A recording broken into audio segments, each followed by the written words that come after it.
Ini kita akan lanjutkan pertemuan pelajaran kita minggu ini, yaitu interactive data visualization dengan bokeh ya di Python. Jadi sumbernya dari sini, dari https realpython.com, Python data visualization bokeh gitu ya. Jadi kenapa kita pakai bokeh? Di sini bokeh adalah salah satu library yang disarankan ya, bagaimana kita untuk menampilkan data secara interaktif ya, visualisasi data secara interaktif. Nah, tidak seperti library populer di ruang visualisasi Python seperti Matplotlib yang sempat kita pelajari, kemudian Seaborn. Bokeh membuat grafiknya menggunakan HTML dan JavaScript ya, JavaScript. Dan ini menjadikan kandidat yang bagus untuk membangun dashboard dan aplikasi berbasis web gitu ya. Namun ini adalah alat yang sama kuatnya untuk bagaimana kita menjelajahi dan juga memahami data kita dan membuat bagan khusus yang mungkin lebih indah gitu ya, tampilannya lebih bagus dan sebagainya untuk proyek atau laporan-laporan. Nanti kita akan coba membuat contoh dari kumpulan data nyata gitu ya. Dan tujuan dari pelajaran ini adalah bagaimana membuat kita menjadi aktif dan bisa menjalankan visualisasi data interaktif dengan bokeh. Di sini nanti akan kita pelajari bagaimana kita mengubah data kita yang menjadi lebih visual gitu ya, dengan visualisasi dengan bokeh. Kemudian menyesuaikan dan aturan memvisualisasi data kita. Kemudian juga tambahkan interaktivitas ke visualisasi kita. Gitu ya. Nah, kita akan masuk kepada yang pertama, yaitu dari data ke visualisasi. Dari data ke visualisasi. Nah, dalam membangun visualisasi dengan bokeh, itu melibatkan beberapa langkah berikut. Yang pertama adalah kita harus menyiapkan data kita, kemudian tentukan di mana visualisasi akan di-render, gitu ya. Kemudian mengatur gambar, kemudian menghubungkan kemudian menggambarkan juga data kita, kemudian mengatur layoutnya atau tata letak, kemudian kita akan mencoba pratinjau ya, apakah data kita memang ditampilkan lebih bagus atau mungkin visualisasinya ada yang kurang dan sebagainya, kita bisa kita bisa atur-atur di situ ya, seperti itu. Nah, kita akan coba langkah pertama adalah bagaimana kita menyiapkan data ya, data. Setiap kita melakukan visualisasi terhadap suatu data yang baik ya, itu pasti dimulai dengan data yang baik juga pastinya. Jadi kalau kita ingin membuat suatu visualisasi terkait dengan sesuatu data gitu ya, pastinya datanya harus kita siapkan dulu. Nah, biasanya kalau misalkan kita perlu ada penyegaran cepat ya, karena mungkin kita sudah beberapa kali tidak memakai aplikasi-aplikasi Python dan sebagainya, nanti Anda bisa belajar di sini ya, RealPython tutorial on the subject gitu ya. Dan langkah ini menyiapkan data ini ya, maksudnya itu biasanya melibatkan library penanganan seperti biasa yang kita pakai adalah Pandas dan NumPy. Dan semua ya, tentang bagaimana mengambil langkah-langkah yang diperlukan untuk mengubahnya menjadi bentuk yang paling cocok untuk visualisasi yang kita inginkan. Kemudian yang berikutnya adalah tentukan di mana visualisasi dapat dirender. Jadi pada langkah ini kita akan menentukan ya bagaimana ingin menghasilkan dan pada akhirnya melihat visualisasi kita. Dalam tutorial kita kali ini, itu kita akan belajar tentang dua opsi umum yang disediakan bokeh, yaitu bagaimana membuat file HTML statis, kemudian merender visualisasi kita dalam sebuah Jupyter Notebook, ya, seperti itu. Kemudian yang berikutnya adalah langkah yang pertama itu adalah siapkan gambar, ya, siapkan gambar atau figur gitu ya. Di sini kita akan mencoba merakit gambar kita, menyiapkan kanvas untuk visualisasi kita. Pada langkah ini kita akan menyesuaikan semuanya mulai dari judul hingga tanda checklist ya, atau centang. Dan Anda juga dapat menyiapkan seperangkat alat untuk dapat mengaktifkan berbagai interaksi pengguna dengan visualisasi kita. Jadi artinya kita coba kalau kita misalkan belajar menggambar gitu ya. Biasanya kan kita akan coba rumah gitu ya, kita akan checklist ya, misalnya ruangan ada berapa, kemudian kamar mandi ada berapa, kemudian ruang tamu dan sebagainya, kan kita checklist seperti itu ya. Harapannya ya kalau misalkan pengen sesuai dengan harapan kita, pastinya ya harus bagus lah dan sesuai dengan apa yang kita minta, kita list tadi ya, seperti itu. Kemudian berikutnya adalah menghubungkan dan juga menggambar data kita. Langkah selanjutnya adalah bagaimana kita akan menggunakan banyak render ya, bokeh, untuk memberi bentuk pada data kita. Di sini kita akan memiliki fleksibilitas untuk menggambar data kita dari awal, itu menggunakan banyak opsi penanda atau marker ya, dan bentuk yang tersedia. Yang semuanya ini dapat disesuaikan dan mudah, dan fungsi ini memberi kita ya itu kebebasan kreatif yang luar biasa dalam mempersepsikan data kita. Yang kita inginkan seperti apa, bentuknya seperti apa, terus kemudian kita kasih penanda seperti apa dan sebagainya, itu nanti ada pilihan-pilihan yang bermacam-macam sehingga dari situ kita bisa pilih ya kira-kira yang mana yang pas dengan kita gitu. Selain itu juga bokeh juga memiliki beberapa fungsi bawaan ya untuk membangun hal-hal seperti misalkan scatter plot, scatter bar chart ya. Sketcher ya, scatter bar chart gitu ya. Dan banyak sekali contoh untuk membuat visualisasi yang lebih canggih ya. Seperti network graphs dan maps ya, seperti itu. Kemudian yang berikutnya adalah mengatur tata letak atau layout ya. Jadi jika kita membutuhkan lebih dari satu gambar untuk mengekspresikan data kita, bokeh siap membantu kita ya. Bokeh tidak hanya menawarkan opsi tata letak ya, atau layout seperti kisi standar gitu ya, tapi juga memungkinkan kita untuk dengan mudah mengatur visualisasi kita ke dalam tata letak tab ya, hanya dalam beberapa baris kode saja ya, seperti itu. Selain itu juga plot kita itu dapat dengan cepat dihubungkan bersama. Sehingga pilihan pada satu plot akan tercermin pada kombinasi yang lain. Kemudian langkah selanjutnya itu adalah pratinjau dan juga menyimpan pembuatan data ya. Data ya, harapan kita data kita menjadi cantik gitu ya, menjadi bagus, enak dilihat dan sebagainya. Jadi ini akhir dari itu adalah saatnya kita melihat apa yang kita buat gitu ya.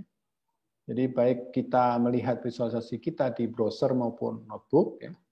Anda atau kita juga bisa menjelajahi visualisasi data kita, memeriksa penyesuaiannya, kemudian bermain ya, dengan interaksi apapun yang ditambahkan. Nah, jika kita menyukai apa yang kita lihat, ya kita akan simpan ya, visualisasi kita ke dalam file gambar. Tapi jika tidak, kita dapat meninjau kembali langkah-langkah yang di atas ya, sesuai dengan kebutuhan dan juga mewujudkan visi kita, visi data kita. Jadi mau dibawa kemana gitu biasanya. Kalau kita seperti merancang sebuah PowerPoint itu kan ada template ya. Jadi mau dibawa kemana nih template-nya. Dan sekarang model PowerPoint itu sudah mulai canggih ya, bagaimana bisa insight yang lebih bagus gitu ya. Menurut pandangan kita mungkin lebih bagus kita, tapi begitu kita ditawarin sesuatu di samping kita, caranya gimana dan sebagainya, kadang-kadang kita memilih itu dan seterusnya. Oke, kita akan mulai coding kita ya. Ini adalah template outline ya. Biasanya menggunakan bokeh ya.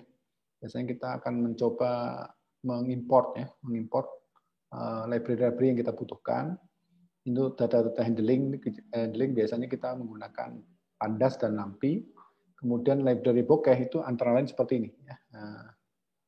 Bokeh.io, bokeh.plotting, bokeh.model, bokeh layout, dan bokeh model ya. Widget ya, widget. Untuk tabs, panelnya bentuknya seperti apa, raw untuk layoutnya ya, raw, kolom atau grid plot gitu ya. Kemudian untuk modelnya itu biasanya standarnya kita mengimport kolom data source ya. Tapi kalau misalnya Anda ingin mengekspor lebih jauh bisa ditambahkan beberapa. Kemudian untuk bokeh plottingnya kita akan menggunakan figur dan saw. Kemudian untuk bokeh input output ya biasanya kita import output filenya dan output notebooknya. Nah, seperti biasa kita menyiapkan datanya ya, manggil datanya, kemudian kita mencoba membuat ya output filenya nanti namanya seperti apa. Kan tadi kan sudah dibilang bahwa inputnya itu lebih banyak ke HTML, jadinya lebih bagus untuk membangun dashboard ya seperti itu. kemudian men-setup terkait dengan gambarnya, kemudian dan seterusnya, kemudian mempreview terkait dengan ininya ya. Jadi kalau misalkan kita coba jalankan gitu ya, kita jalankan yang ini.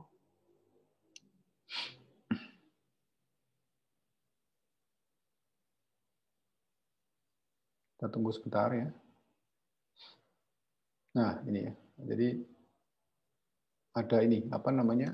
Dari layar interaksinya bisa dilihat di sini ada, kemudian bisa kita juga tampilkan di ini, apa namanya HTML ya. HTML-nya ada. Jadi kan kita namakan file HTML. Jadi nanti gambar kita kan di sini gitu ya, bentuknya seperti itu. Oke, selanjutnya kita akan masuk ke menghasilkan gambar pertama kita ya terkait dengan Bokeh ini. Jadi beberapa cara untuk menampilkan visualisasi kita di Bokeh. Ini akan kita kenalkan dua opsi di sini ya. Output file ya, file name.html tadi. Kemudian ada juga output notebook ya, output notebook. Jadi penting untuk dicatat di sini bahwa tidak ada fungsi yang benar-benar akan menunjukkan visualisasi kepada kita, dan itu tidak terjadi apa ya sampai apa namanya show untuk menggambar apa menampilkan itu dipanggil ya. Namun di sini kita akan memastikan bahwa ketika show tadi dipanggil, visualisasi muncul di tempat yang kita inginkan gitu ya. Jadi dengan memanggil output file juga, kemudian output notebook, dalam eksekusi yang sama, visualisasi akan dirender ke file HTML statis. Statis tadi yang tadi ya, output untuk filenya tadi ya file name.html tadi, kemudian satu lagi inline di notebook ya, di notebook kita seperti itu. Namun jika karena alasan mungkin kita akan menjalankan beberapa perintah output filenya ya, dalam eksekusi yang sama, yang di sini hanya yang terakhir saja yang akan digunakan untuk rendering. Dan ini merupakan kesempatan yang baik untuk memberikan kita pandangan pertama kita pada gambar bokeh ya, yaitu default ya, menggunakan output underscore file tadi seperti itu. Kita akan coba jalankan yang ini ya, untuk library-nya seperti biasa kita panggil yang tadi output ya. Kemudian output-nya mau bentuknya seperti apa, kemudian title-nya misalkan empty bokeh figure. Misalkan ya kita kasih title. Kemudian biasa kita set figurnya, kemudian kita coba tampilkan ya, tampilkan seperti apa, kita coba running. Nah ini empty bokeh figure ya tadi ya, empty bokeh figure. Oke, seperti itu tampilannya. Ini kenapa yang apa untuk notebook kita tampilkan karena tidak kita perintahkan di sini ya. Jadi output filenya cuma kita ingin masuk ke ini output yang bentuknya HTML, yang artinya berarti di output file yang biasanya seperti itu. Kemudian kita akan coba jalankan lagi jika kita akan menjalankan cuplikan kode ya yang sama antara output notebook sebagai ganti output file. Ya. Ini asumsi kita adalah memiliki notebook Jupyter yang aktif dan siap digunakan, maka kita akan mendapatkan hal berikut ya. Misalkan kita coba jalankan, ini kan berarti outputnya notebook ya. Artinya berarti di sini aja nanti ya. Kita coba jalankan. Oh, di situ juga ada ya. Empty tadi ya, masih ada berarti ya, yang dipanggil tadi. Jadi menampilkan dua tampilan, yaitu yang di empty bokeh di HTML dan juga di sini ya, di tampilan di output notebook-nya. Sebentar. Oh, berarti masih ada keterkaitan dengan yang di sini ya. Jadi dua-duanya kita coba panggil. Oke, berikutnya. Catatan di sini yang perlu kita coba perhatikan bahwa terkadang saat kita merender ya beberapa visualisasi secara berurutan, kita akan melihat bahwa perenderan sebelumnya tidak dihapus. Tadi ya, begitu kita tidak hapus yang di atas, otomatis itu juga masih ditampilkan lagi ya seperti itu ya. Nah, jika Anda atau jika mengalami hal seperti itu, import dan jalankan perintah berikut di antara eksekusinya ya seperti ini. Jadi reset output misalkan kita coba jalankan gitu ya. Itu artinya berarti tadi yang tadi tidak masuk ya. Nah, sebelum kita lanjutkan, di sini mungkin ada beberapa yang menjadi perhatian kita, bahwa kita mungkin telah memperlihatkan bahwa figur bokeh default itu sudah dimuat sebelumnya. Terus kemudian ini menjadi preview penting dalam elemen interaktif bokeh yang langsung keluar dari kotak ya, kotak tadi. Dan Anda akan mengetahui lebih lanjut tentang alat tadi, tools alat tadi, dan cara mengaplikasinya di bagian menambahkan interaksi. Nanti di bagian belakang kita akan coba bahas ya terkait ini. Kemudian yang berikutnya adalah menyiapkan gambar untuk kita. Ya. Jadi sekarang setelah kita mengetahui cara membuat dan melihat gambar bokeh secara umum, baik itu di browser maupun di Jupyter Notebook, saatnya kita akan mempelajari lebih lanjut tentang cara mengkonfigurasi objek figur. Ya.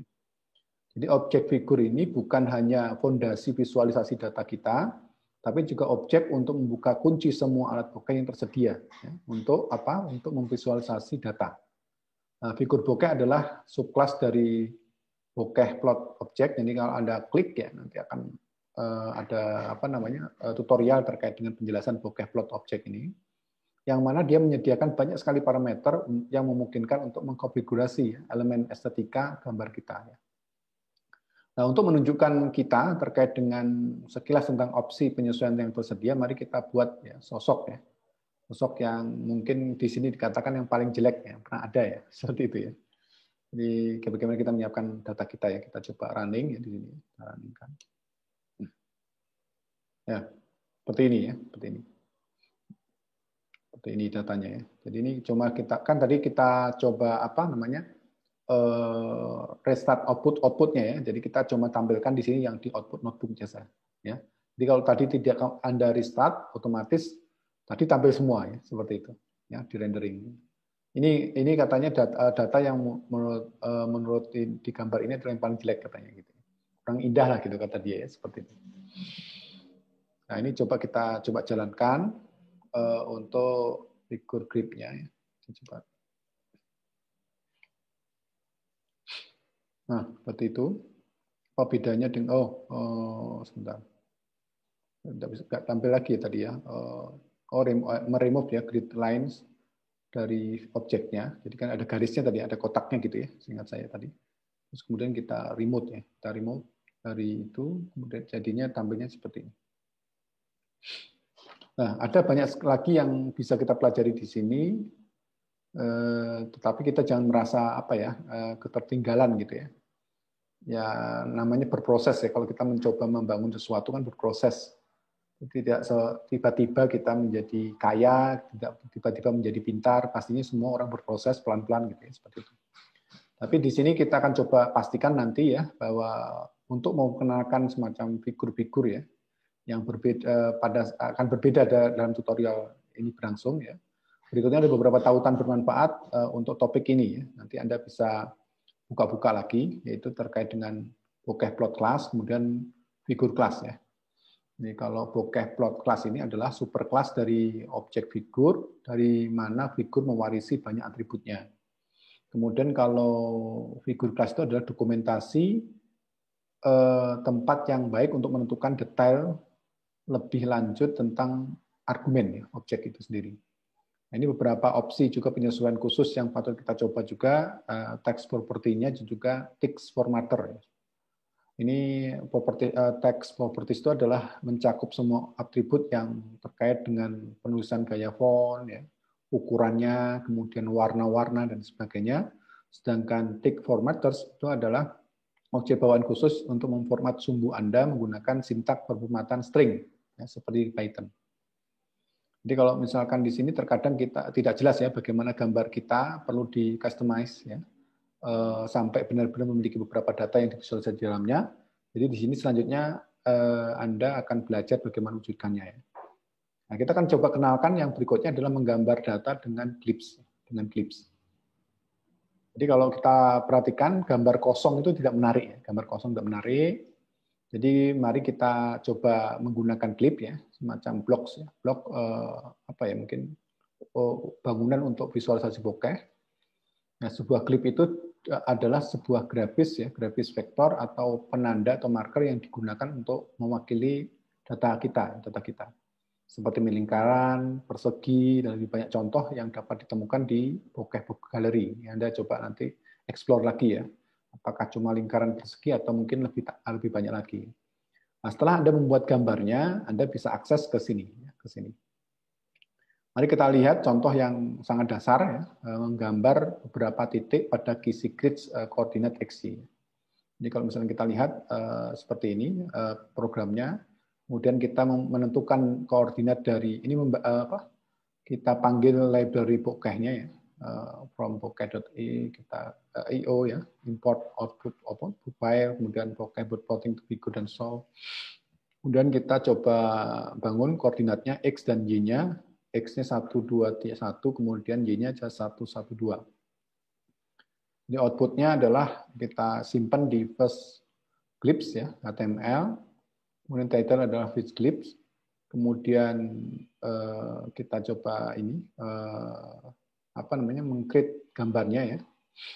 Di sini title-nya adalah my coordinates. Ini ya, my coordinates. Kemudian plot ininya nanti ada main-mainkan lah ya. Plot height itu untuk apa, plot width untuk apa. Kemudian X ring-nya 03, 03 dan sebagainya, ada atur-atur seperti apa.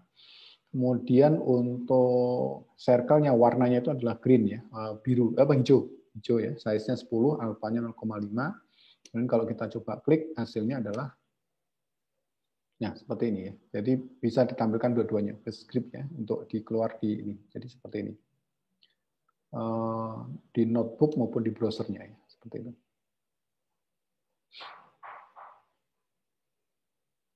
Oke. Ya, nanti kalau misalnya Anda ingin tampilkan tadi terkait output tadi, ya misalkan Anda ingin tampilkan output filenya hanya di HTML saja, gunakan tadi yang remove output tadi ya, yang di depan tadi. Oke. Nah, setelah gambar kita pakai, gitu ya, dipakai, maka kita akan melihat bagaimana hal itu bisa dapat digunakan untuk menggambar data koordinat XY menggunakan klips, lingkaran, dan yang disesuaikan. Ini kan klipsnya bentuknya lingkarannya. Nah, berikut ini ada beberapa kategori klipsnya. Yang pertama marker atau penanda, itu mencakup ya, apakah penandanya bentuknya lingkaran, apa berlian, apa kotak, segitiga, dan lain-lain ya. Dan efektif untuk membuat visualisasi seperti bagan scatter ya, atau bubble ya, bubble.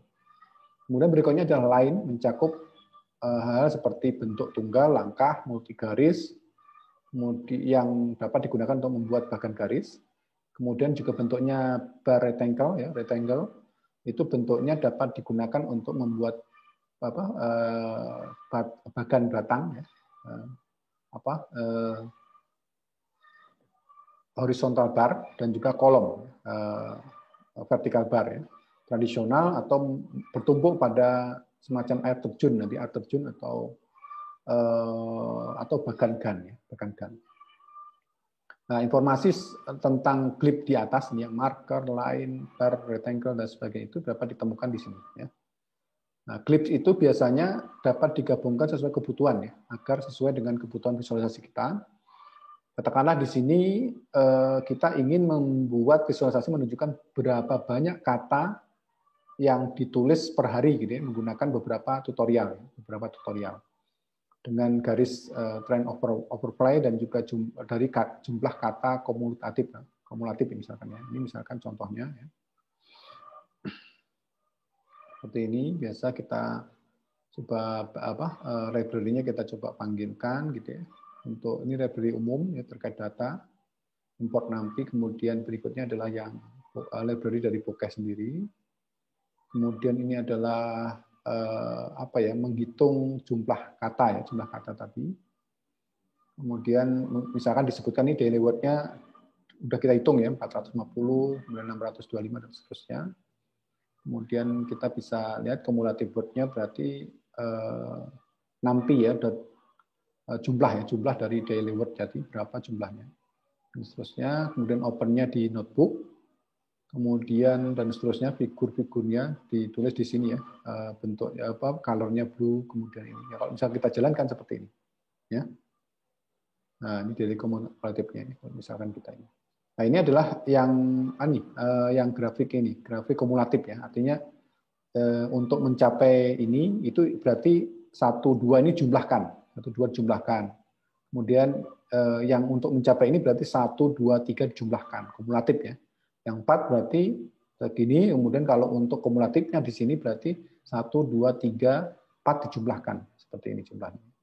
Ini adalah pertumbuhan perharinya, kemudian ini adalah pertumbuhan kumulatifnya. Kumulatifnya seperti ini. Ya.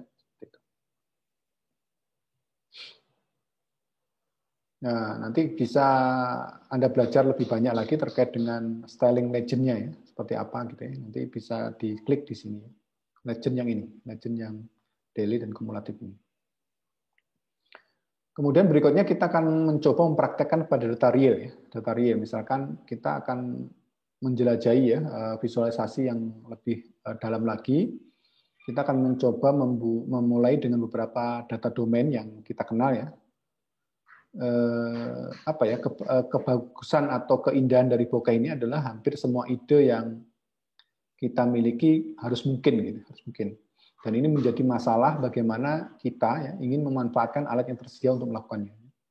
Ini contoh lain adalah akan kita gunakan data yang tersedia dari Kaggle ya, Kaggle yang dia memiliki informasi terkait dengan ini ya, the National Basketball Association ya, NBA session 2017 sampai 2018. Ini akan kita coba lihat ada 3 yang ini adalah terkait dengan player ya, data terkait dengan snapshot dari statistik pemainnya. Kemudian ada snapshot terkait dengan statistik timnya. Kemudian ada juga klasemen dan juga peringkat tim harian ya. Jadi ada 3 file yang kita coba mainkan nanti. Dan ini data ini tidak ada hubungannya ya. Dan apa yang kita akan lakukan untuk kali ini adalah kita akan mencoba menampilkan ya data-data tadi menjadi data-data yang mungkin lebih informatif gitu ya. Nah di sini memang penulisnya sendiri sebenarnya menyukai bola basket dan senang memikirkan cara untuk bagaimana memvisualisasi jumlah data yang terus bertambah terkait dengan itu gitu. Nah, jika kita tidak memiliki data untuk dimainkan, ya misalkan ya dari kita, dari kampus atau mungkin dari kantor kita ya, pikirkan bahwa sesuatu yang Anda minati, kemudian coba Anda temukan beberapa data terkait dengannya, dan ini akan membuat pembelajaran dan proses kreatif akan lebih cepat dan lebih menyenangkan. Artinya ini harus dicoba, gitu. Harus coba dari mulai yang apa Anda suka. Gitu. Kira-kira data apa yang Anda suka? Oh saya suka data kuliner Pak, ya nggak apa-apa, kita coba mainkan ya data kuliner. Kemudian ada yang suka data games ya, seperti apa misalkan trending topik games dan sebagainya itu kira-kira dia nomor berapa dan sebagainya, atau mungkin seperti apa, pokoknya dilihat tweet atau mungkin seperti apa yang menjadi poin kita gitu, itu kita bisa mainkan. Nah, kita kan baik Anda suka maupun tidak suka terkait dengan basketball gitu ya. Kita akan coba berangkat dari sini ya, dari 3 data yang kita punya ini. Seperti biasa ya, kita akan melakukan biasa ya, import, kemudian mengunduh ya kumpulan data tadi dengan tautan di atas. Ya.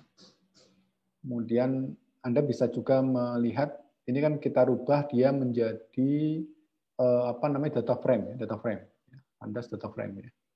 Jadi kita coba rubah yang file-file CSV tadi menjadi data frame-nya ya, player, statistik playernya, statistik timnya, dan jumlah klasemen dan juga peringkat dari tim hariannya. Nah, kita kan langkah pertama adalah menggunakan kolom data source ya, objek ya, misalkan ya. Jadi kita akan coba dilihat di sini. Jadi contoh di atas itu digunakan Python list dan juga NumPy dalam bentuk array ya, untuk mewakili data, dan bokeh dilengkapi dengan baik untuk menangani tipe-tipe data ini. Namun jika menyangkut data dengan Python, kemungkinan besar Anda akan menemukannya di dictionary Python dan juga petunjuk terkait dengan pandas data frame-nya ya. Terutama jika Anda ingin membaca data dari file atau sumber data eksternal.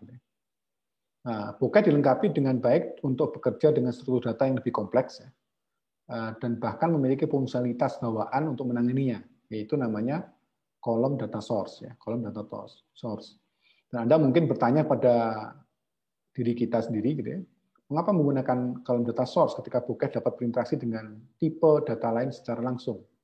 Ada beberapa pertanyaan. Pertama, Apakah Anda mereferensikan daftar, ya, terus kemudian larik atau kamus atau data frame secara langsung, Bokeh akan mengubahnya menjadi kolom data source di belakang layar, ya, di back end, ya.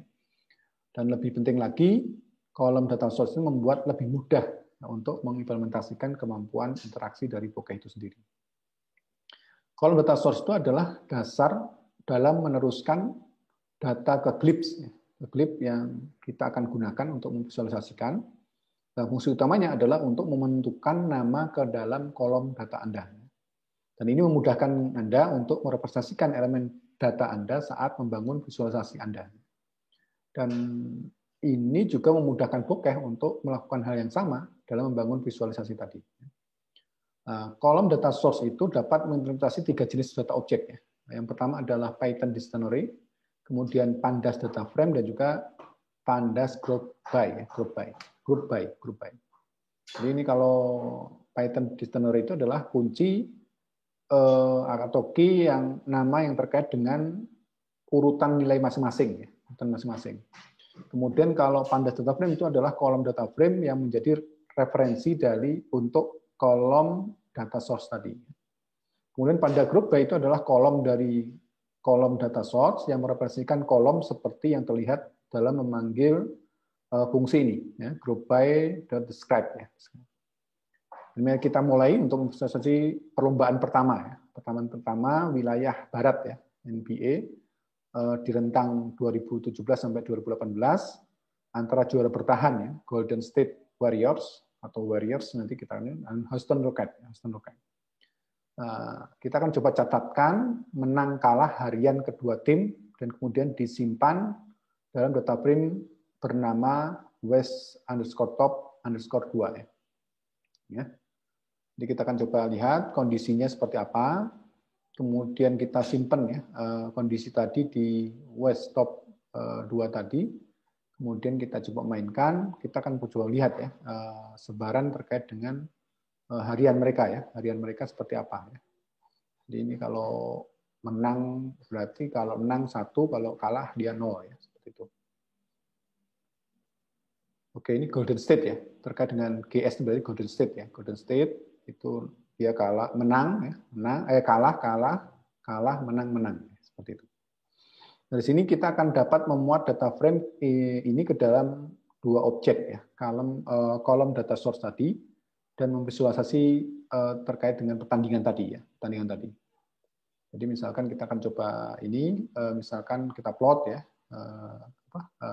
library Bokeh kita panggil, kemudian output filenya kita coba ini, kita simpan nanti di HTML, nanti itu adalah Western Conference Top 2, ya, tim win race-nya, kemudian kita akan coba mengisolasi data untuk Rocket dan Warrior. Oh, ini pertandingan antara tim, ya,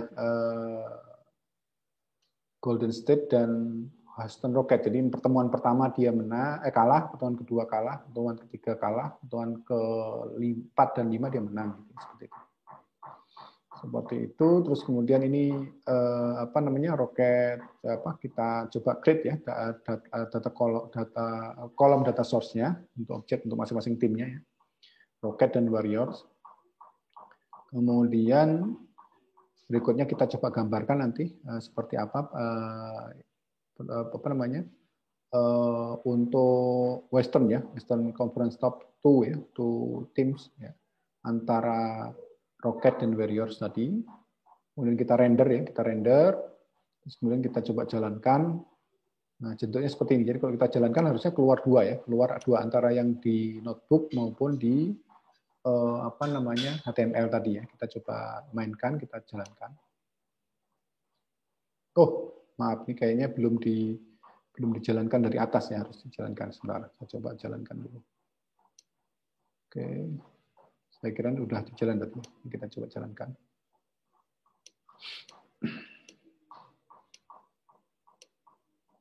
Oke. Ya, ini, ya. Terus kemudian ini tampilan di HTML-nya, ya, seperti ini. Jadi ini win, ya, nilai kemenangannya, ya, untuk masing-masing Rocket dan Warrior, seperti ini. Jadi Anda lihat pertumbuhannya seperti apa. Jadi kalau kita lihat Rocket memang awalnya menang ya, pada terus kemudian dia menurun gitu ya, terus kemudian performance menurun, kemudian sempat imbang, kemudian dia turun lagi dan seterusnya, kemudian naik lagi. Jadi kalau misalnya kita lihat sebetulnya kalau dipertemukan itu harusnya kalau kita prediksikan ya, itu Rocket pastinya harusnya lebih menang dibandingkan Warrior ya, seperti itu. Itu untuk tampilannya ya, kita akan coba plot terkait itu. Dan kita coba perhatikan bagaimana masing-masing objek di kolom data source itu direferensikan ya saat membuat dua baris tadi ya. Nah, di sini kita akan cukup meneruskan nama kolom asli sebagai parameter input dan juga menentukan kolom data source mana yang akan digunakan sebagai properti sumber ya. Nah, visualisasi tersebut menunjukkan apa namanya pertandingan yang ketat ya, atau mungkin balapan pertandingan yang ketat sepanjang musim dengan Warrior membangun apa namanya semacam apa ya pembalasan di bagian pertengahan ya. Bagaimana Warriors itu bisa membangun apa namanya semacam lebih di pertengahan itu lebih unggul ya. Warriors itu kan warna biru ya, warna biru lebih unggul. Terus kemudian dia mengalami sedikit kemunduran di akhir musim yang bagaimana memungkinkan Rocket itu mengejar dan juga akhirnya melampaui ya, juara bertahan untuk menyelesaikan musim sebagai unggulan nomor 1 di wilayah barat. Jadi sebenarnya ini daftar pertandingan mereka ya, pertandingan dari 2017 sampai 2018 ya, pertandingan mereka. Poin-poin yang mereka lakukan ya, kapan win, kapan menang, kapan kalah dan sebagainya gitu. Dan kita lihat mereka saling ini ya, susul menyusul ya. Di pertengahan Warrior sangat unggul, tapi di terakhir Rocket yang menguasai. Catatan yang perlu Anda perhatikan adalah di sini di bokeh itu kita dapat menentukan warna berdasarkan ya tadi nama, nilai helix dan juga kode warna RGB.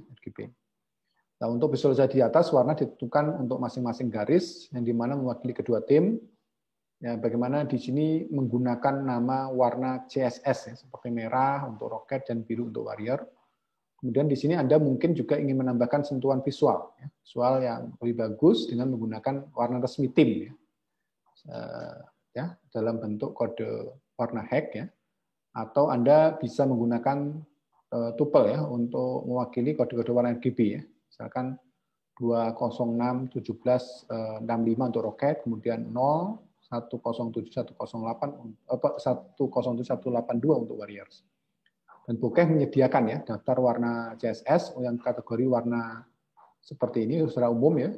Kemudian selain itu juga di ini ya di HTML colorcodes.com ini adalah situs yang bagus untuk Anda lihat juga untuk menemukan kode-kode ya warna CSS, hex dan juga RGB. Ya. Kemudian terkait dengan objek kolom data source itu dapat melakukan lebih dari sekedar berfungsi sebagai cara mudah ya untuk merepresentasikan kolom data frame-nya. Nah, objek kolom data source itu memiliki 3 filter bawaan yang dapat digunakan untuk membuat tampilan pada data Anda ya, menggunakan objek CDS view ya. Di sini kita akan melihat ada 3 ya. Yang bisa kita pilih namanya group filter, index filter, dan juga boolean filter ya. Group filter itu apa? Yaitu memilih baris pada kolom data source yang berdasarkan nilai referensi kategoris. Kemudian kalau index filter itu memfilter kolom data source untuk melalui daftar indeks bilangan bulat. Ya. Kemudian boolean filter itu memungkinkan Anda untuk menggunakan daftar list boolean value dengan baris yang benar ya kita pilih. Nah, pada contoh sebelumnya, 2 objek ya, kolom data source dibuat, masing-masing subset westop2 ya, data frame, kemudian yang berikutnya akan membuat ulang ya, output yang sama dari satu kolom data source menggunakan semua westop2 dengan menggunakan group filter yang menampilkan tampilan data. Jadi kita coba lihat di sini ada mengcreate kolom data source-nya, kemudian mengcreate view ya untuk masing-masing timnya tadi sama ya di atas ya. Mungkin di sini akan tambahan group filter ya, group filter. Ini juga ada tambahan group filternya. Jadi kalau misalkan coba kita coba jalankan.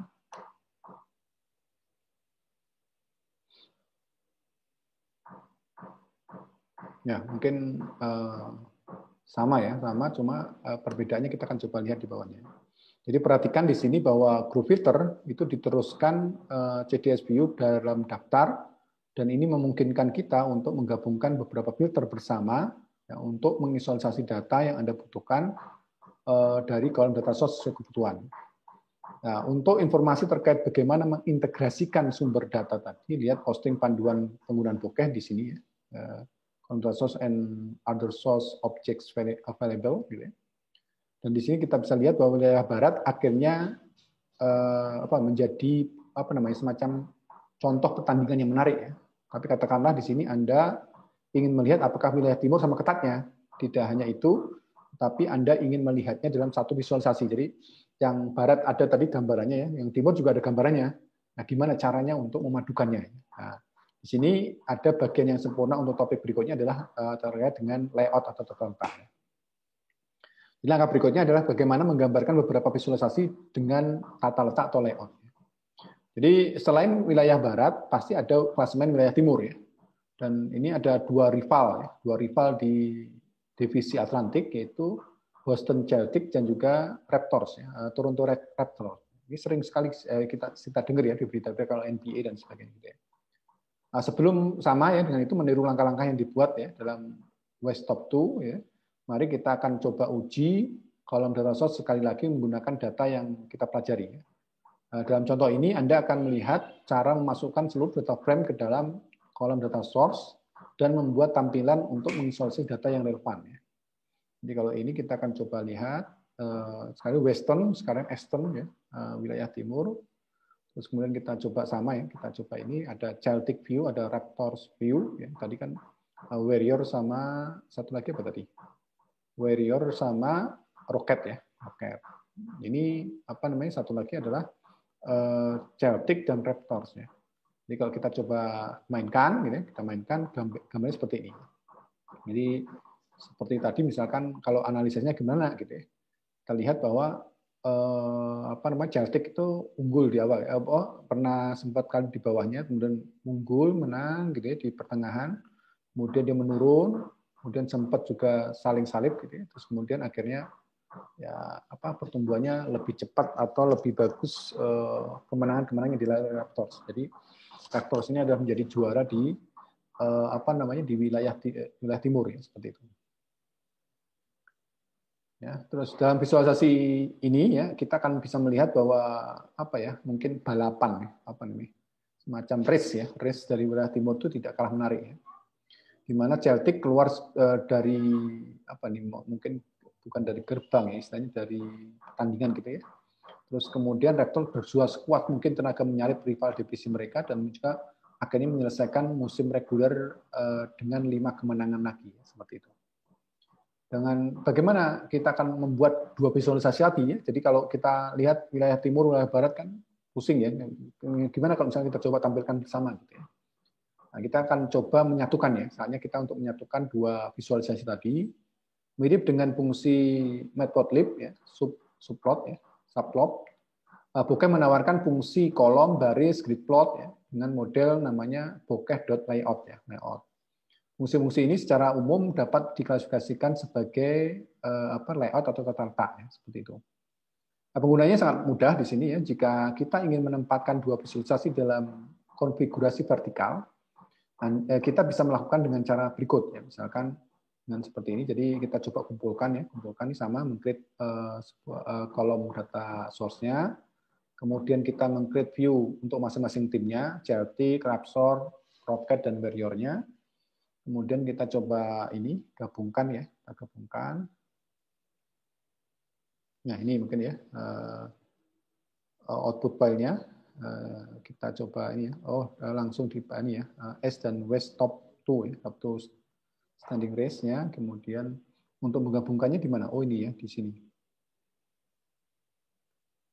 Ini S-Week-nya itu aksis table-nya, data time dan sebagainya, plotnya, height-nya seperti ini. Kemudian kita konfigurasi untuk masing-masing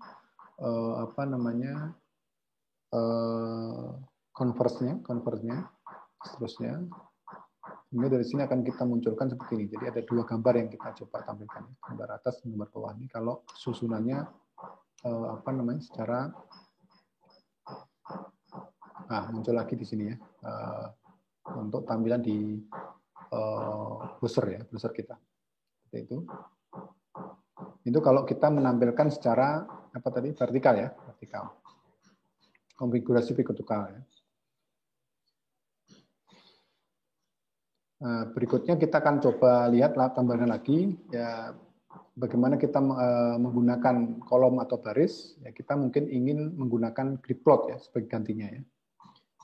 Salah satu perbedaan utama dari grid plot adalah bahwa grid plot itu secara otomatis mengkonsolidasikan toolbar di semua gambar ya, semua gambar. Kedua visualisasi di atas tidak memiliki toolbar tetapi jika ada maka setiap gambar akan memiliki sendiri untuk menggunakan kolom atau baris ya. Dengan ini grid plot itu juga memiliki properti toolbar location sendiri ya. Terlihat di bawah ya. Mungkin ini di sini di bawah. Ini disetel ke kanan. Toolbar location-nya right ya, right ke kanan. Secara sintaksis ya, secara sintak kita bisa melihat di bawah ini bahwa grid plot berbeda dalam hal itu. Bagaimana dia melewati tuple sebagai input, kemudian memerlukan daftar-daftar, kemudian di mana setiap subdaftar itu mewakili baris dari grid-nya ya. Jadi kalau misalkan kita coba lihat di sini, ya, misalkan kita output-nya tadi sama ya, jadi masih menggunakan data yang di atas tadi. Kemudian kita akan coba ini mengkonfigurasi ya grid plot-nya ya seperti itu. Sehingga kalau misalkan kita coba running, itu hasilnya akan kita running, hasilnya seperti ini ya. Dan di browser juga muncul ya itu ya. Jadi dari sini kan bisa langsung kelihatan ya bagaimana cara melihatnya ya. Jadi kalau kita lihat nilai juga yang paling tinggi ini roket ya, roket nilainya bagus, nilai poinnya bagus. Jadi kalau di sini kan kemungkinan ya bisa aja dilihat, tapi susah untuk membandingkannya. Tapi kalau misalnya kita lihat di sini, kita bisa lebih mudah ya kalau tampilannya secara horizontal. Ini right ke kanannya. Ya terakhir di sini grid plot memungkinkan melewati nilai ya, nilai non yang diinterpretasikan sebagai subplot kosong. Oleh karena itu, jika kita ingin meninggalkan placeholder untuk dua plot tambahan, Anda dapat melakukannya seperti ini. Ya, misalkan ini caranya. Ya. Jadi kita masukkan non tadi. Kalau di atas kan belum ada ya, belum ada di sini. Westpeak, Speak kan belum ada ya. Jadi kita tambahkan di sini Speak atau yang plotnya kosong dan sebagainya. Sehingga kalau misalnya kita coba mainkan itu jadi seperti ini. Di artinya maksudnya di Western Conference ini sampingnya kosong. Terus kemudian berikutnya yang di sini kosong kemudian ada ya. Seperti itu ya. Ini kan Westpeak ya ini ya. Kemudian non kosong, kemudian non, kemudian Speak-nya ya. Seperti itu. Jadi dibikin variasinya seperti itu. Ya, misalkan kalau Anda lebih suka beralih ke dalam di antara dua visualisasi ini ya, dalam ukuran penuh ya, tanpa harus menekankan agar pas di samping atau di atas satu sama lain, pilihan yang baik adalah tata letak ya, dengan menggunakan tab tadi. Nah, tata letak tab itu terdiri dari dua fungsi ya, widget bokeh ya, tab seperti ini dan panel ya, dari submodel bokeh.model.widget ya, widget.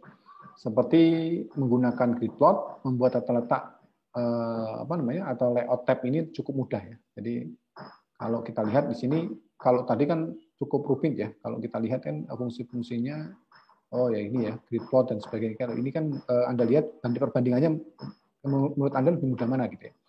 Jadi panelnya kita definisikan kan ada fungsi dua yang dipakai ya, tab sama panel ya. Yang pertama begitu kita lihat ini adalah panelnya, kemudian ini adalah tab-nya. Ya. Kalau misalnya kita show seperti ini, nah cuma ada dua tampilannya. Kalau ini jadi agak lebih menarik dari tadi ya. Jadi kalau ini misalkan western-nya, kemudian ini ada eastern-nya. Ya. Ini kalau kita menggunakan tab, ya. Tab seperti itu, dan panelnya juga kita bisa lihat ya seperti itu. Jadi kita bisa ini panelnya, ada tab-nya juga ya seperti itu.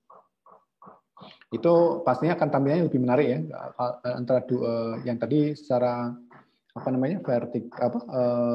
vertikal, kemudian di horizontal, kemudian yang ini adalah secara silang gitu ya. Yang ini adalah menggunakan tab. Ada beberapa pilihan yang Anda mungkin boleh pilih ya. Anda milih yang mana gitu ya, seperti itu. Jadi di sini langkah pertamanya adalah membuat panel untuk setiap tabnya. Kemudian ini mungkin terdengar sedikit membingungkan kata ya, tutor di slide ini. Tetapi yang perlu dipikirkan adalah fungsi tabnya ya, sebagai mekanisme untuk mengatur tab individu yang dibuat dengan panel. Gitu ya. Nah, setiap panel itu mengambil sebagai input ya, sebagai input tambahan gitu ya, yang bisa berupa figur atau tata letak tunggal. Ya. Perlu diingat di sini bahwa tata letak adalah nama umum untuk kolom, baris, dan juga grid plot. Setelah panel dirakit, mana panel tersebut akan diteruskan sebagai input ke tabnya ya, dalam daftar. Nah, sekarang setelah Anda memahami ya, cara mengakses gambar, kemudian mengatur data Anda, kemudian kita akan mencoba melihat tawaran-tawaran lain dari bokeh yang sebenarnya ya. Itu bagaimana interaksi, dan seperti biasanya adalah kita akan kalau ingin Anda lebih belajar lebih jauh lagi, Anda bisa menggunakan panduan penggunaan bokeh untuk informasi lanjut, bisa diklik terkait dengan tata letak ini ya, seperti itu. Oke, berikutnya kita akan coba lanjutkan. Yang berikutnya adalah menambah interaksi. Ini ada beberapa langkah juga nih sebagai langkah akhir dari pertemuan kita. Yang pertama adalah mengkonfigurasi toolbar.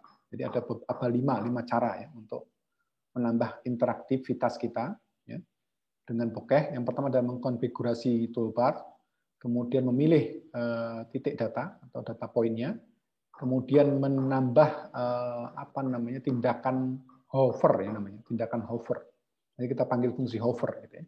Kemudian yang berikutnya adalah menghubungkan sumbu dan selection. Kemudian menyoroti data menggunakan legenda, ya, seperti itu. Ya. Jadi kalau mungkin sebagai langkah awalnya atau sebagai motivasi kita, ya, di sini bisa kita lihat bahwa kenapa kita perlu ada tambahan interaksi. Di sini dikatakan bahwa fitur yang membedakan yang lain dengan bokeh adalah kemampuannya untuk dengan mudah menerapkan interaktivitas dan dalam visualisasi data kita. Dan bokeh bahkan menggambarkan dirinya sebagai library visualisasi interaktif. Jadi dikatakan di sini sumbernya nanti Anda klik aja. Bokeh adalah library visualisasi interaktif yang menargetkan browser web modern untuk presentasi seperti itu. Nah, kita akan coba masuk ya bagaimana langkah-langkah dari interaktivitas tadi. Yang pertama adalah mengkonfigurasi toolbar. Seperti yang kita lihat ya sepanjang sepanjang perjalanan yang tadi ya di atas ya, kita sampaikan. Nanti Anda bisa klik lah ini generating your first figure tadi. Jadi gambar pertama kita kan tadi gambar pertama kita ya. Nah, kita kan bisa melihat bahwa figur bokeh default tadi ini hadir sebagai toolbar langsung dari kotak ya, dari kotak. Nah, toolbar default itu dilengkapi dengan beberapa alat berikut ya, dari kiri ke kanan ya. Namanya pan, ada box zoom, ada well zoom, ada save, ada reset, kemudian ada link ke bokeh user guide for configuration plot tools-nya ini. Kemudian ada juga link untuk bokeh homepage-nya ya, seperti itu.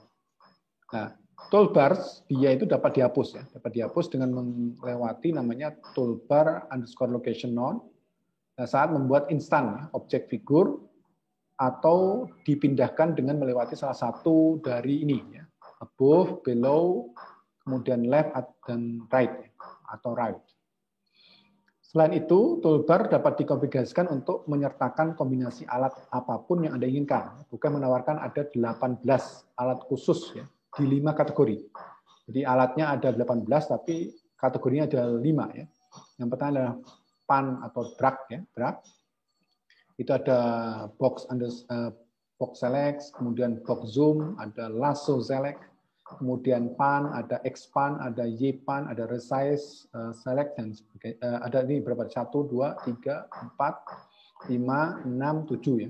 Kemudian ada klik dan atau tab, itu ada poly _select tab gitu ya. Ada juga scroll atau pings, itu bisa well zoom, ada X well zoom, ada Y well zoom-nya ya. Kemudian action-nya bisa undo gitu ya, ada redo, ada reset, ada juga save-nya ya. Kemudian ada inspektor juga, ada cross hire dan juga hover tadi. Yang tindakan hover tadi kita akan coba terapkan ya. Nah, untuk mengetahui terkait dengan alat-alat tools ini ya, kita bisa mengunjungi namanya specifying tools ya. Anda bisa baca-baca nanti ya. Jika tidak, mereka akan diilustrasikan dalam mencakup beberapa interaksi yang tercakup di sini ya. Nanti kalau misalkan Anda perlu tambahan, silakan Anda klik di sini. Tapi kalau misalkan cukup dengan ini ya cukup ya. Misalkan. Berikutnya angka kedua adalah memilih titik data atau data point-nya. Ya. Jadi bagaimana kita menerapkan perilaku ya pemilihan semudah bagaimana menambahkan beberapa kata kunci ya tertentu saat kita mendeklarasikan glimpse kita. Ya. Contoh berikutnya akan kita buat ya namanya scatter plot yang mana menghubungkan jumlah total upaya tembakan 3 angka pemain dengan presentasi yang dilakukan ya untuk pemain dengan setidaknya 100 upaya tembakan 3 angka. Jadi dari 100 itu kira-kira berapa yang menghasilkan angkanya gitu ya. Nah, dapat dikumpulkan di datanya adalah player_stats ya. Statistika dari pemainnya ya. Data frame ya, kita coba panggil. Ini kita coba namanya seperti ini ya. Jadi kita coba bikin baru sebuah data lagi yaitu 3 takers ya. Di mana di sini kita ambil dari play stat di mana play 3 PA-nya ini lebih besar dari 0 ya, di 0. Kemudian kita clean up ya, nama dari playernya, kemudian placing tim-timnya untuk single column-nya, gitu ya. Kemudian kita coba agregat ya, total 3 point-nya, ya. Dan juga dari masing-masing pemain, Kemudian kita filter, kemudian ditambahkan kolom ya dengan mengkalkulasi presentasi dari tembakan 3 angkanya. Kemudian kita coba klik ya, kita klik di sini Tritaker menampilkan 5 data ini ya, data awalnya. Itu muncul ya nama-nama seperti ini. Jadi ada James Harden, ada Damian Lillard, ada Paul George, ada Eric Gordon, ada Kemba Walker ya. Nah, ini adalah Ini play 3 PA ini adalah usaha ya untuk atau poin untuk menembakkannya ya, atau di sini usahanya menembakkan dan ini keberhasilannya.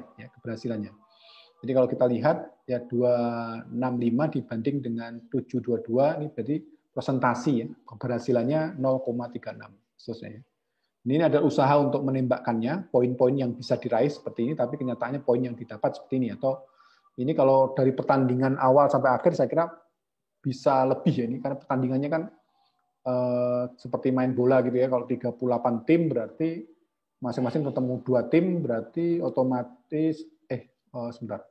Kalau 20 ya, 20 klub berarti otomatis 18 kali 2 atau 38 pertandingan dan masing-masing pertandingan pastinya dia bisa melakukan 10 kali lemparan 3 angka atau bahkan mungkin 50 kali 3 angka, nah itu dihitung persentasenya seperti apa gitu ya. Ini adalah usaha untuk melakukan tindakan poin 3 angka tadi. Kemudian ini adalah hasilnya yang didapatkan ya. Yang berhasil yang 3 angka berapa. Dan ini adalah prosentasenya ya, seperti itu. Kemudian kita akan coba lihat 5 sampelnya ya. Sampelnya di sini ada sampel berarti acak ya. Pilihan 5 acak. Ini yang dipilih adalah nomor urut 126, 78, 73, 191, 232 ya. Ini ada beberapa. Ya, ini ada usaha untuk menarik 3 angka sebanyak 230 lingkaran yang berhasil ada 81. Kemudian ada yang melempar Mars Gasol ini 320 berhasil 108 gitu. 109 dan seterusnya. Di sini kita akan memilih ya kelompok pemain dalam distribusi dengan melakukan ya ini kita akan coba matikan ya warna klipnya yang mewakili pemain yang tidak dipilih. Jadi kita akan coba matikan yang kita tidak pilih. Kita akan memilih sekelompok pemain ya seperti itu. Ini juga kita coba bandingkan antara 3-point attempt-nya dan presentasinya. Nah, ini seperti apa? Ya. Ini langkah-langkahnya dijelaskan ini output filenya, kemudian store datanya dalam kolom data source-nya, Kemudian kita akan memilih spesifik terkait dengan tool selection-nya, kemudian meng-create figurnya, kemudian format dari y-axis dan juga untuk label presentasinya ya. Kemudian kita akan coba representasi dari masing-masing, tambahkan representasi dari masing-masing playernya ya. Seperti itu. Kalau misalnya kita coba jalankan.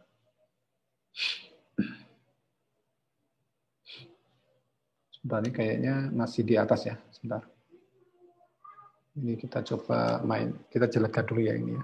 Kita jalankan. Cukup lama ya karena memilih pemain. Saya kira datanya cukup banyak ya. Kemudian kita coba sampelnya. Sampelnya pasti akan berbeda ya. Kalau misalnya kita klik sampel. Kemudian kita coba jalankan yang ini. Nah, seperti ini. Ini 3 point attempt ya. Hubungan dari 3 point-nya ya. 3 point shot attempt-nya, kesempatan dia melemparnya ya. Yang paling banyak kan 700-an tadi ya. 700 kan ada ya. Yang paling banyak itu ya.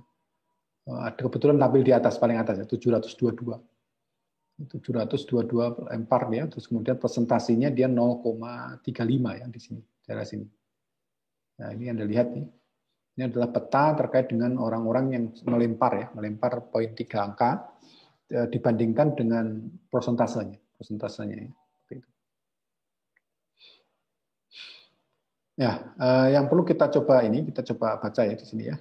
Pertama, tentukan alat seleksi yang kita inginkan atau kita sediakan. Dalam contoh di atas kita akan menggunakan box select, kemudian lasso select, kemudian poly select dan tab ya. Ditambah juga tombol resetnya ya. Kemudian ditentukan dalam daftar disebut sebagai select tools ya. Ketika gambar tersebut dipakai, toolbar diposisikan di bawah, ya, plot ya. Dan daftar diteruskan ke alat untuk membuat alat yang dipilih di atas tersedia ya.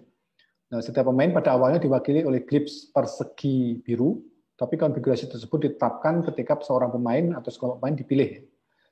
Jadi ubah pemain yang dipilih menjadi biru langit, ubah semua glip pemain yang tidak dipilih menjadi warna abu-abu muda. Nah, kita lihat ya, programnya ada memang seperti itu enggak ya? Oh ini ya. Jadi selection color-nya itu warna blue-nya, kemudian non-select color-nya itu kita pilih light gray. Ya. Ini sebetulnya untuk pilihannya sebetulnya royal blue gitu ya. Tapi yang terpilih semua pemain royal blue, kemudian terpilih color-nya ini seperti ini. Kalau non-selection-nya kita pilih seperti ini. Dengan non-selection alpha-nya 0,2. Jadi sebenarnya ini ada banyak sekali pemain, cuma yang dipilih adalah yang tadi yang kita pilih tadi itu ya. Nah, untuk informasi lebih lanjut tentang apa yang dapat Anda lakukan saat memilih, ini Anda bisa lihat di sini. Anda klik ya, di sini Anda pelajari ya. Oke, seperti itu untuk langkah memilih data point. Data point yang kita pilih adalah tindakan 3 angka tadi. Berikutnya kita akan lanjutkan untuk langkah selanjutnya adalah menambahkan tindakan hover. Jadi kemampuan untuk memilih titik data pemain, data point tadi, pemain tertentu itu tampaknya menarik ya, dengan scatter plot ya. Yang sudah kita lakukan ya, sudah kita implementasikan tadi ya. Tapi bagaimana jika Anda ingin melihat dengan cepat apa yang diwakili oleh masing-masing pemain? Salah satu opsi adalah menggunakan bokeh namanya hover tools. Bagaimana menampilkan tooltip ya, saat kursor menyelesaikan jalur dengan klip ya. Yang perlu Anda lakukan adalah menambah kode berikut dalam cuplikan kode di atas ya. Di atas dibuat kemudian ditambahkan di sini. Jadi nanti kita akan coba lihat ya kalau misalnya kita coba jalankan.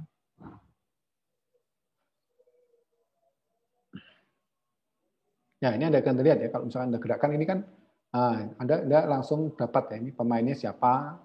Kemudian 3 point yang dibuat dia adalah 265 dari total kesempatan dia lempar sebanyak 722 sehingga mempunyai persentase keberhasilannya adalah 36,7 misalkan gitu ya. Ini contohnya ya. Kalau di sini gimana? Di sini saya kira sama ya. Jadi kalau kita mainkan dia akan ini. Nah, yang paling bagus itu siapa ya? Yang persentasenya bagus ya berarti tinggi ini ya. Ini siapa namanya? Darren ya, Darren Collison itu hanya melakukan tembakan 205, tapi yang berhasil ada 96, jadi total 46,8% ya poinnya ya. Kemudian yang ini juga 47. Tapi kalau misalnya kita lihat ya semakin banyak melakukan ya semakin bagus ini. Anda lihat nih 265 ya. 265 ini berapa nih? 244 sedikit ya. Ini 227. Ini berapa nih? 218 ya. Ini 229. Yang paling bagus ya ini ya. Bukan paling bagus maksudnya nilai tambahannya lebih banyak 265. Meskipun persentasenya kecil tapi kesempatan untuk mendapatkan poin lebih banyak ya seperti itu. Nah, jadi tambah yang tadi itu ditambah dengan ini ya, ditambah dengan ini. Terus kemudian ya ini Anda bisa lihat bahwa fungsi hover tools tadi ya sedikit berbeda dari alat seleksi yang Anda lihat di atas karena apa memiliki properti khususnya namanya tooltips ya. Tooltips tadi yang menampilkan terkait dengan kalau kita tunjuk kira-kira siapa nih ya, playernya siapa, kemudian 3-point match-nya ya buat berapa banyak, kemudian 3-point attempt-nya dia punya kesempatan berapa banyak, kemudian persentase dari 3-point-nya berapa banyak ya. Jadi untuk tooltip-nya seperti itu. Jadi pertama di sini Anda dapat mengkonfigurasikan tooltip yang diformat ya dengan membuat daftar tuple ya. Tuple-nya terserah Anda ya. Memberi dari sisi referensi ke kolom data source-nya ya. Dan kemudian data ini diteruskan sebagai inputan ke hover tools-nya dan kemudian cukup ditambahkan ke gambar menggunakan edge tools ya dan yang terjadi seperti itu ya. Seperti itu. Nah, jika Anda ingin lebih menekankan pemain pada hover, ya, Bokeh memungkinkan dengan melakukan inspeksi hover. Nah, berikut ini adalah versi potongan kode yang sedikit dimodifikasi ya, dan menambahkan tooltipnya ya. Menambahkan tooltipnya. Jadi kita coba running seperti ini ya. Saya tutup dulu ya. Oke, tooltipnya ya. Ini kira-kira perbedaannya apa nih ya? Kalau tadi tooltipnya ditambahkan ya, coba kita lihat sama nggak? Sama saya bertanya. Mungkin penambahan di bawahnya ini yang membuat berbeda ya. Jadi X-nya seperti itu. Sebentar. Ya, ada penambahan ini di sini ya di configure render ini yang kita gunakan.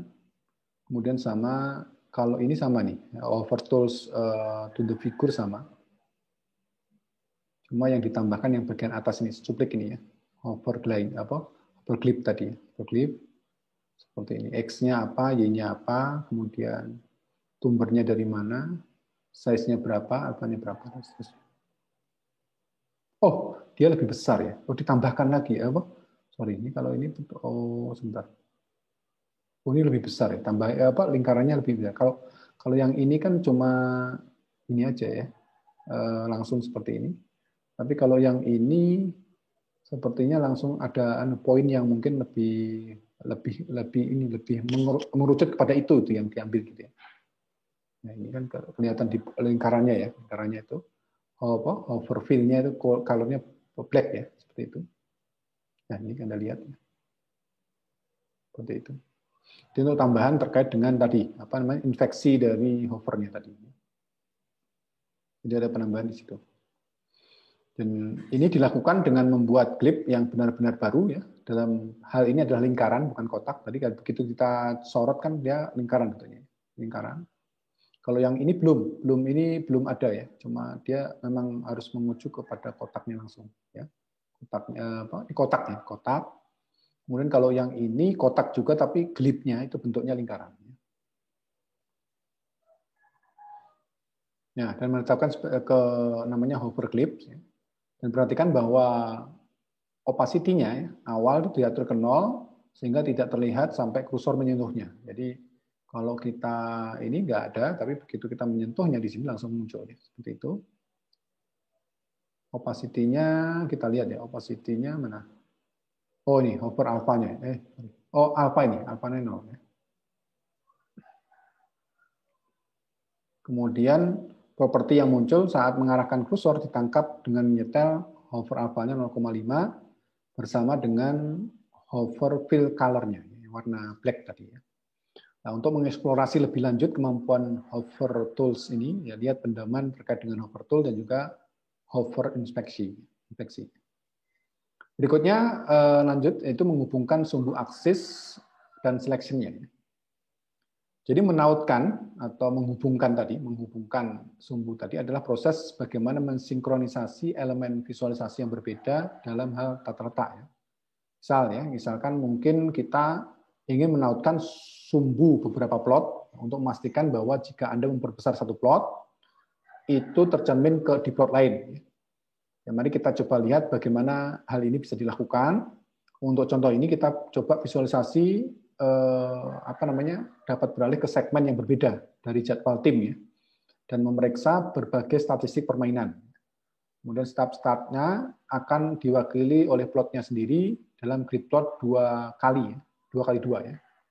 Nah, dalam data dapat dikumpulkan dalam namanya team state ya. Kita akan coba mainkan. Tadi kan sudah player sudah, kemudian untuk pertandingannya sudah, kita akan coba masuk team state-nya.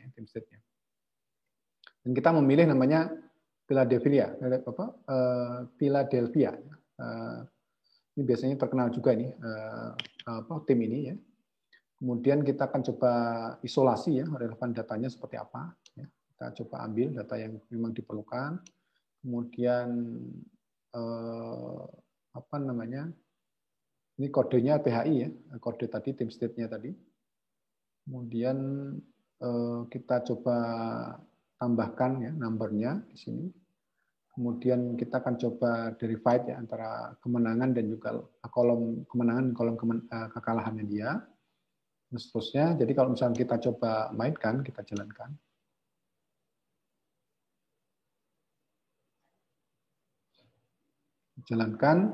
Oh ini ya, misalkan kita akan coba lihat hasil 5 pertandingan pertama, ya, pertama dari ini. Nah, kita akan coba lihat di sini hasilnya seperti ini. Jadi dia loss dulu, kalah, kemudian kalah, menang, kalah. Ya. Ini juga bisa dipilih terkait dengan nilainya, kemudian yang lainnya Anda nanti bisa baca-baca lah kira-kira kode-kode ini apa, tim PTS, tim TRB, tim AS, tim TOO, kemudian PTS-nya berapa dan sebagainya gitu ya. Nah, berikutnya adalah kita akan mulai mengimpor ya library bokeh yang diperlukan, menentukan parameter keluarannya dan juga membaca data ke dalam kolom data source ya. Seperti biasa ya, kita coba panggil library-nya, library bokeh. Kemudian output filenya nanti apa namanya, kemudian berikutnya kita akan store ya ke kolom data source-nya ya. Oke, kemudian setelah itu setiap permainan diwakili oleh sebuah kolom, akan berwarna hijau jika dia menang, kemudian merah jika dia kalah. Untuk mencapai ini, ya ini menggunakan ini categorical color map ya, color mapper dari bokeh. Ini dapat digunakan untuk memetakan nilai data ke warna tertentu. Misalkan kita coba mainkan di sini datanya ya, kita mainkan. Nah, atau kasus penggunaan ini daftar ini dapat menentukan ya nilai data kategorikal yang akan dipetakan, kemudian diteruskan ke faktor dan daftar dengan warna yang diinginkan ya, ke palet ya. Untuk lebih lanjut tentang categorical color map paper tadi bisa lihat section ini color dan juga dari modul ini handling categorical data di panduan bokeh. Dan kemudian ada 4 statistik yang divisualisasikan dalam grid plot. Dua-dua ini point, axis, rebound dan turnover dalam membuat 4 angka dan mengkonfigurasikan grafiknya masing-masing. Ini ada banyak redundan di properti ya. Jadi kita akan merampingkan kodenya seperti ini dan untuk itu menggunakan for loop ya. For loop itu dapat digunakan di sini ya, seperti itu. Jadi kalau kita coba mainkan for loop sebentar. Ya, seperti itu ya. Kita coba mainkan di sini. Kita coba ini ya, point, ASIS ya, ASIS-nya, ribbon-nya seperti apa, turnover-nya. Oh, ini ya, tim PTS, tim AST, tim TRB, tim TO itu artinya itu. TO itu turnover, TRB itu untuk ribbon-nya, kemudian AST itu ASIS-nya, kemudian poin itu untuk nilainya, PTS-nya berapa. Ini kalau kita coba lihat, ini kita coba definisikan lagi ya.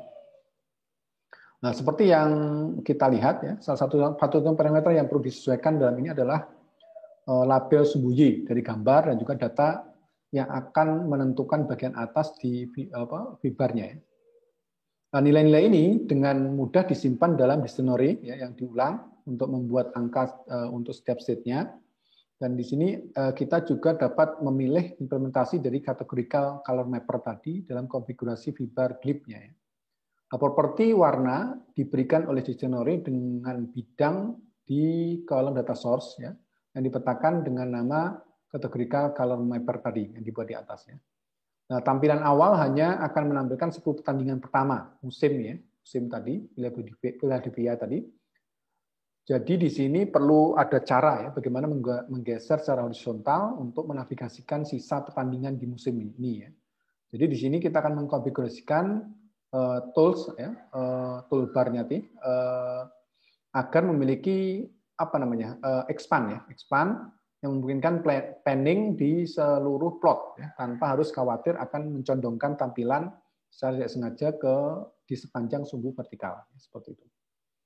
Nah, kita akan coba lihat ya grid plot ya dapat diatur di sini untuk merujuk angka dari dictionary yang dibuat di atas ya. Kita coba create layout-nya, kita create. Kemudian menghubungkan sumbu dengan 4 plot ya, sesederhana mengatur di mana X-string dari setiap gambar sama satu sama lain ya, X-string-nya sama, dibuat sama.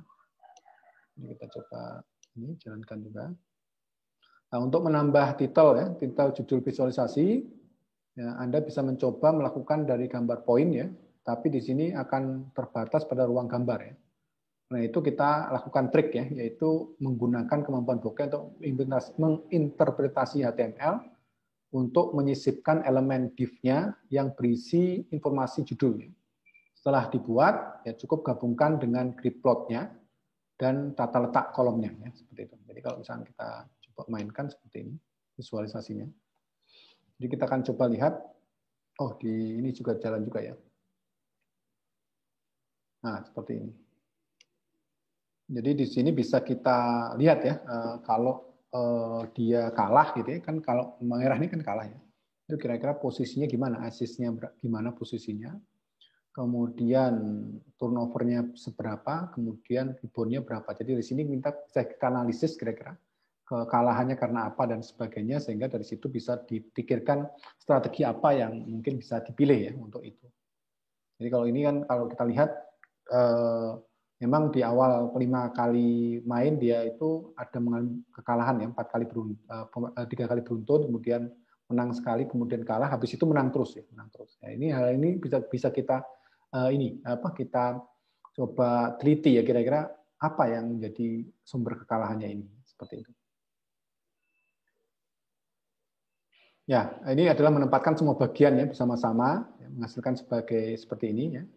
Untuk melihat cara kerjanya, visualisasi berikutnya akan berisi 2 plot, ya, scatter plot, ya, scatter plot. Satu yang menunjukkan presentasi sasaran lapangan, gitu, 2 poin versus 3 poin. Yang lainnya adalah menunjukkan poin ya, tim tadi, Philadelphia tadi, versus poin lawan pada pertandingan demi pertandingan besar, pertandingan besar. Tujuannya adalah untuk dapat memilih titik data pada scatter plot sisi kiri dengan cepat ya, dapat mengenali jika titik data yang sesuai pada scatter plot kanan itu merah atau kalah ya, seperti itu. Data frame untuk memvisualisasi ini sangat mirip dengan contoh yang pertama. Contoh yang pertama.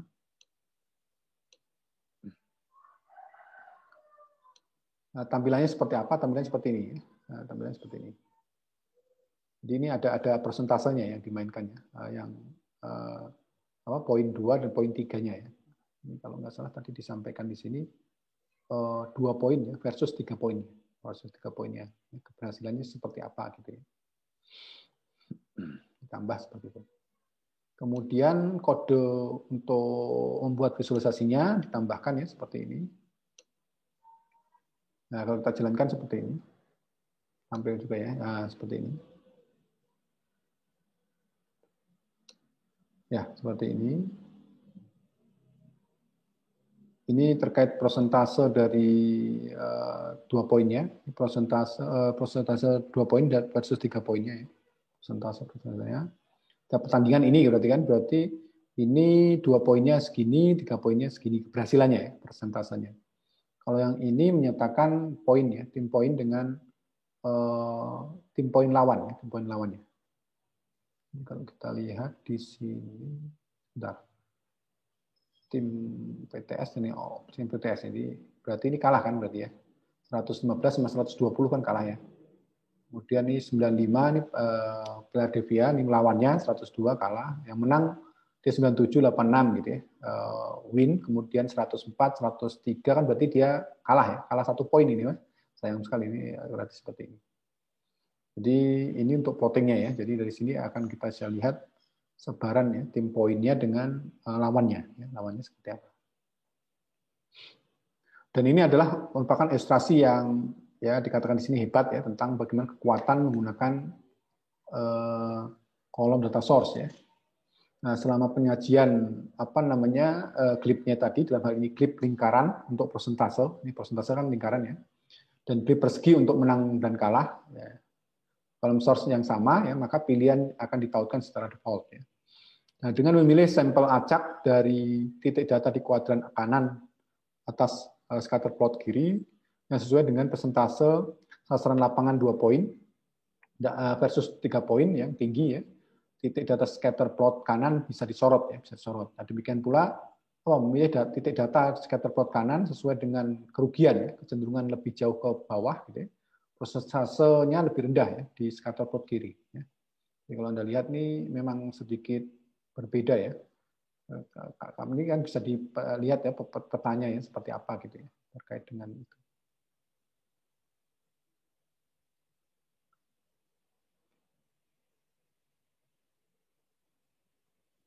Nanti Anda coba baca-baca lagi lah kira-kira seperti apa ya cara membaca data ini. Yaitu, ini terkait visualisasinya seperti ini terkait dengan 2 poin versus 3 poin pada saat dia ini kayaknya kalau bisa dipilih warnanya di kapan ini cuma persentase saja ya tidak terlalu masalah. Yang ini yang mungkin bisa Anda lihat ya kira-kira strategi apa yang dipilih ya untuk memenangkan pertandingan gitu ya. Apakah tembakan 3 poinnya perlu tambah atau seperti apa? Kemudian yang berikutnya yang terakhir ya, yang terakhir terkait dengan menyoroti data menggunakan legenda ya, legenda. Dan ini membawa kita ke contoh interaktif terakhir ya dalam tutorial ini yaitu legenda interaktif ya. Dalam sectionnya Anda bisa nanti baca-baca lagi drawing data with clips ya. Anda melihat betapa mudahnya menerapkan legenda saat membuat plot Anda. Dengan adanya legenda itu sebetulnya menambah interaktivitasnya ya hanyalah masalah menentukan klik point, klik policy. Nah, dengan menggunakan satu baris kode, Anda dapat dengan cepat menambahkan kemampuan untuk menyembunyikan ya dan menonaktifkan data menggunakan legenda. Dalam contoh ini ya, Anda akan melihat ya dua plot scatter plot ya yang identik yang membandingkan poin pertandingan di pertandingan ya dan rebound dari LeBron James dan Kevin Durant. Satu-satunya adalah perbedaan adalah bahwa yang satu akan menggunakan atau akan mensembunyikan ya terkait dengan klik policy-nya, sementara yang lain adalah menggunakan mute ya, mute.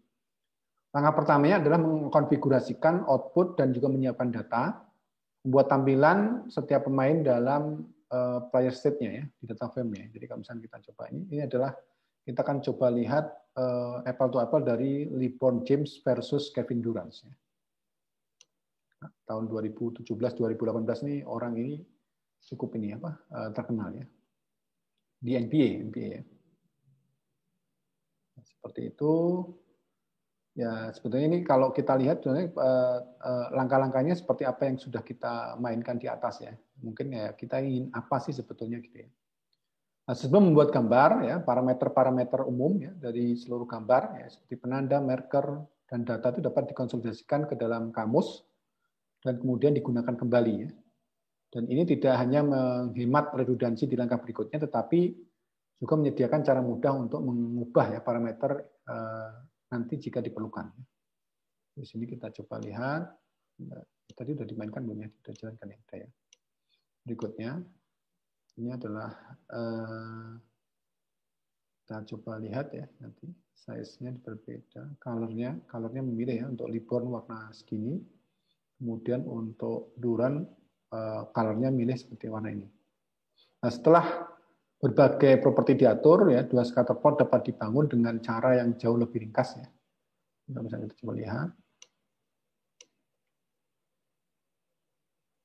dengan circle ya, circle meng-create dua figur dan menggambarnya dalam data ya. Seperti ini guys, clip renderannya. Nah, perhatikan di sini bahwa mute ya, underscore pick ya. Ini mute underscore pick memilih parameter tambahan yang disebut juga mute underscore alpha. Nah, parameter ini mengontrol opasitas marker saat mute ya, digunakan sebagai click policy. Terakhir, click policy untuk setiap gambar diatur dan ditampilkan dalam konfigurasi horizontal. Ini kita coba ini jalankan. Nah, seperti ini. Tampil lagi ya di sini ya. Oke.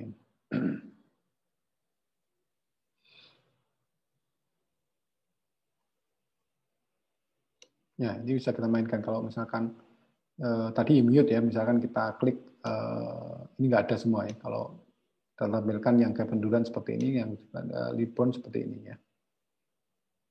Jadi Anda lihat Liborn lebih bagus, lebih tinggi ya ininya ya. Ini untuk mengklik legenda ya. Kita klik lagi seperti ini, kita mainkan, kita klik lagi seperti ini.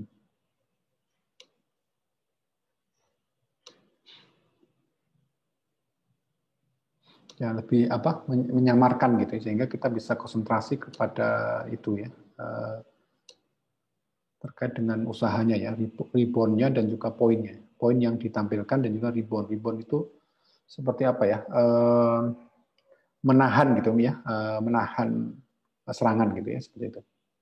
Jadi kalau kita lihat memang kondisinya, kalau kita lihat nih poin yang dikumpulkan ribbon itu lebih bagus ya. Tapi ya nggak kurang tahu juga nih, mungkin perlu kita detailkan lagi kira-kira seperti apa ya sebenarnya. Tapi kalau kita lihat ini adalah dua pemain dicoba kita bandingkan gitu ya. Kita bandingkan bagaimana. Ya ini terkait mungkin kalau misalkan transfer pemain dan sebagainya, kita melihat terkait dengan prestasi dia seperti apa ya, keahlian dia atau seperti apa yang mungkin dari setiap permainan itu bisa kita lihat di sini ya, seperti itu. Nah, itu adalah kita lihat ya di sini yang Anda harus lakukan di sini adalah bagaimana menetapkan sembunyinya dan mute ya ke properti click policy ya gambar ini, dan ini akan secara otomatis mengubah legenda dasar Anda menjadi legenda yang lebih interaktif ya. Jadi kalau kita klik legendanya dia berubah ya. Jadi kalau kita lihat di sini, ini pakai ini ya, click policy ya, hide pick-nya dan mute-nya ya. Kapan ditampilkan, kapan enggak, kapan di hide dan kapan di sini ya, sebagainya. Nah, perhatikan juga secara bahwa di sini bahwa khusus untuk mute ya, properti tambahan dari mute underscore alpha diatur masing-masing lingkaran clip ya untuk LeBron James dan juga Kevin Durant, dan ini menentukan efek visual yang didorong oleh interaksi legendanya. Nah, untuk lebih lanjut terkait dengan semua interaksi yang ada di bokeh, Anda bisa lihat di sini penambahan interaksi di panduan penggunaan bokeh. Nah, ini merupakan suatu link yang mungkin bisa Anda memulai dari sini supaya Anda lebih dalam lagi. Ya. Berikutnya ya ringkasan yang kita sudah pelajari ya. Jadi yang mengucapkan selamat kepada kita semua, kita sudah mengakhiri tutorial ini dan kita harus memiliki seperangkat tools ya yang hebat.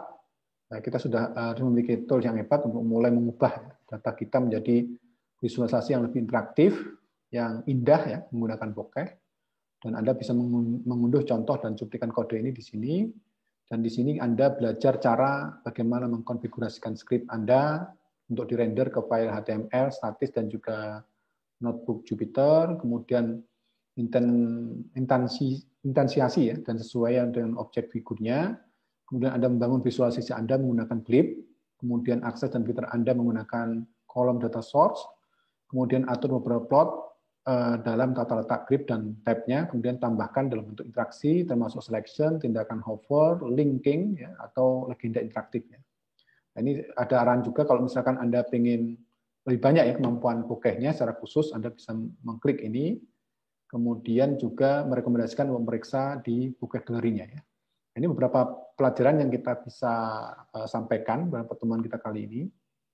Untuk selanjutnya kita akan mencoba menampilkannya lebih interaktif lagi di file HTML ya, seperti itu. HTML kita bisa bisa lebih interaktif lagi ya, seperti itu. Coba menggabungkan beberapa file data, terus kemudian kita coba tampilkan dalam satu visualisasi ya. Mungkin itu yang bisa saya sampaikan untuk pertemuan kita kali ini. Cukup sekian.